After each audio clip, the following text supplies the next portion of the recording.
Do mathematicians do math in their free time? My father is a lifelong mathematician. Despite being retired, he and a friend who is a mathematical physicist still get together at least once a week to collaborate on whatever mathematics project they are interested in. They have been collaborating academically, professionally, and now recreationally for over 50 years. His collaborator once described it to me as a compulsion. They can't turn away interesting math problems. In August, my father was diagnosed with leukemia. It has been a long 8 months, but it's looking like his treatment has paid off and he will recover. He is getting stronger now. One of the scariest part of his illness for me was the periods during chemo where he was too tired and too weak to do mathematics. Yet in the periods between treatments he would get stronger and be back doing math. He and his partner have pushed forward on some projects they were working on before his diagnosis. But it turns out even in the hospital he wasn't able to stop the compulsion. He came out of the hospital having thought about an established geometry fact. He remembered that a rhombic dodecahedron was space-filling.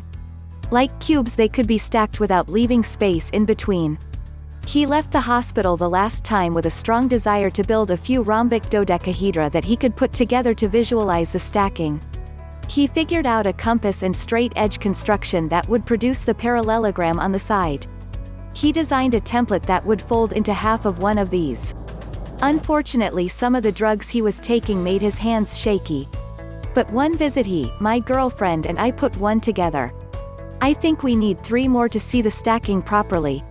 That is one of the things that make me hesitant to call myself a mathematician. I'm not sure I really have that compulsion. I enjoy doing math when I'm doing it, but I get busy and lose what I learned. I haven't been able to capture that drive since grad school.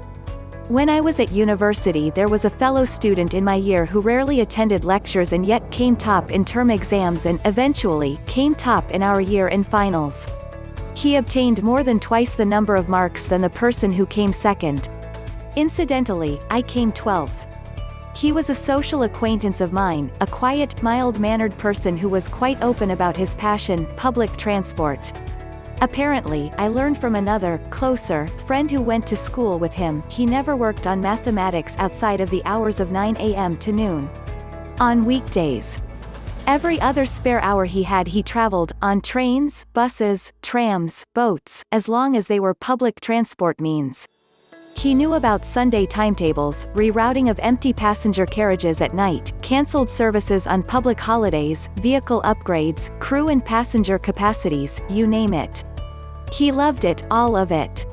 But the maths, at which he was, and still is, I believe, brilliant, scintillating, breathtakingly fast, it was a chore he got out of the way pretty quickly. In his spare time, he didn't do work. I suppose some do. And even for those who don't, there is probably a mathematical aspect to their pastime. Take my dad, for instance. My father is Mad Max, a physicist, a father of 2, and a retired veteran of NASA who spends his free time dancing just about everywhere and anywhere. He'll dance at any place there is a jukebox or a live music event. He has always danced in his free time as far back as I can remember.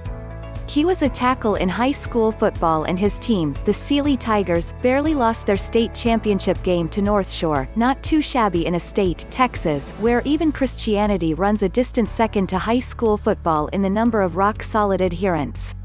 He is a super collider, a jackhammer, an artist and logician rolled into one. He was raised on a farm and rented out heavy equipment to pay his way through college.